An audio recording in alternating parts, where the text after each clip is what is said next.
IPL season 17 रे champion है Kolkata night Riders.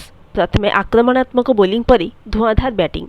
Shreyas आयरଙ୍କ नेतृत्वाधीन केकेआर फाइनल मैच रे सनराइजर्स हैदराबाद को 8 विकेट रे परास्त करी तृतीय थर पई हातेइछि आईपीएल टाइटल। 10 वर्ष पर पुणी थरे ट्रॉफी जितिला कोलकाता। लो स्कोरिंग फाइनल को कोलकाता मात्र 10.3 ओभर रे निज नाम करिछि। एहा पूर्वरु कोलकाता गौतम गंभीर को अधिनायकत्व रे 2012 और 2014 रे आईपीएल ट्रॉफी जितिबारी सफल होइथिला। सूचना अनुसार आज कोलकाता नाइट राइडर्स और सनराइजर्स हैदराबाद मध्य फाइनल मुकाबला खेला जाइथिला। चेन्नई एमए चिदम्बरम स्टेडियम रे खेला जाइथिला एही high voltage match.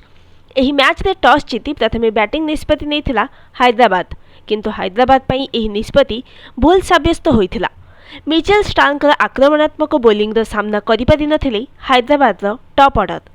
Power play मध्य 3टी विकेट अख्तियार करी हैदराबाद को बैकफुट को ठेली देइथिला केकेआर। एहा परे आउ कोनोसी बैट्समैन बड़ स्कोर करिबारे सफल होई नथिले। 18.3 ओभर रे मात्र 113 रन करी ऑल आउट होइथिला हैदराबाद। एसआरएच पक्षरु अधिनायक पैट कमिन्स सर्वाधिक 24 रन करिथिले। सेहीपरि कोलकाता पक्षरु रसल 3टी विकेट नैथिबा बेले मिचेल स्टार्क और हर्षित राणा 2टी लेखाई विकेट अख्तियार करिथिले।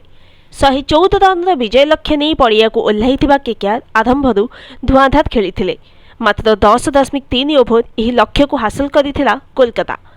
केकेआर पक्षरु वेंकटेश आयत सर्वाधिक 52 रन करिथिबा बेले गुरबाज 39 रन करिसेंती। सेहीपरि हैदराबाद पक्षरु पैट कमिन्स और शहबाज अहमद गोटिए लेखाई विकेट अख्तियार करिथिले। Bureau report news today.